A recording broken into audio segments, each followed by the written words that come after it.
Magandang hapon po sa inyong lahat. St. Joseph Chapel, Barangay Tabigi, Ginto, Bulacan. Naririto po ako at pangkaraniwan pong nagaganap ngayon ang hindi maihi, hindi matae. Ang akin lang pong maibabalita, gumamit po kayo ng labatiba. Lalo-lalo na po sa mga may infeksyon sa bituka na hindi madumi, na maraming naiipon dumi sa loob. Ito po ang aking ipinaliliwanag sa mga tao. Itanong niyo po sa akin kung bakit.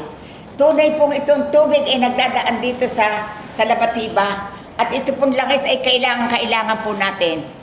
Kaya po, ang aking pagbabalita at pagdating ko sa pagdalo ko po sa inyo, ibinabalita ko po na ang labatiba, lalo-lalo na po sa mga may infeksyon sa bituka. Ang tangi ko pong masasabi sa inyo, huwag po kayong magpapa-opera. At subukan niyo muna po ang paniniwala sa ating mahal na Panginoon.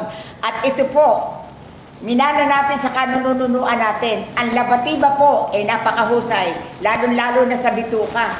Nahuhugasan po ang bituka ng tubig, langis at paniniwala. Unay Diyos. Sa lugar po ito ng Bulacan, Mother pa rin po. Barangay Tabigi, Ginto, Bulacan. Amparo Santos.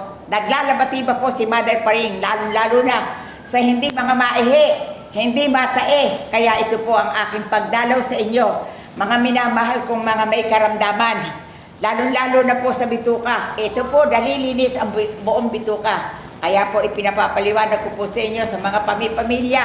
Lagana po ito sa buong bansa natin.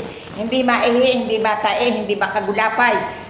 Maglabatiba po at ito po ang ginagamit po rito, maligamgam na tubig at saka po langis. Kaya magandang hapon po sa inyo ang aking pagdalaw.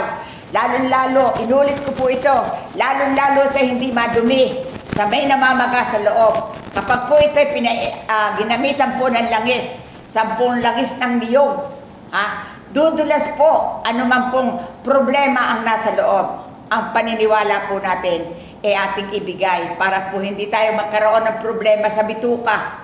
Ang akin po pananawagan ay sa mga hindi madumi, hindi matae, hindi maihi, may komplikasyon sa loob.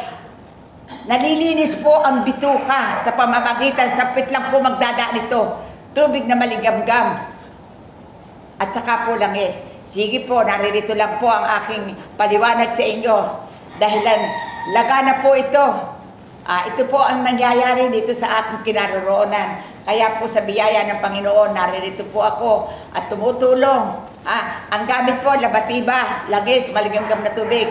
Sige po, kung hanapin niyo po ito, Barangay Tabigi, Ginto, Bulacan po. Mother pa rin po ng Bulacan. Amen. Bumabati po ako sa inyo na ang biyaya ng Diyos ay sumaatin. Magandang hapon po sa inyong lahat. Amen. Labatiba po sa bituka. Babay po, babay. Pinagapan ko lang po kayo.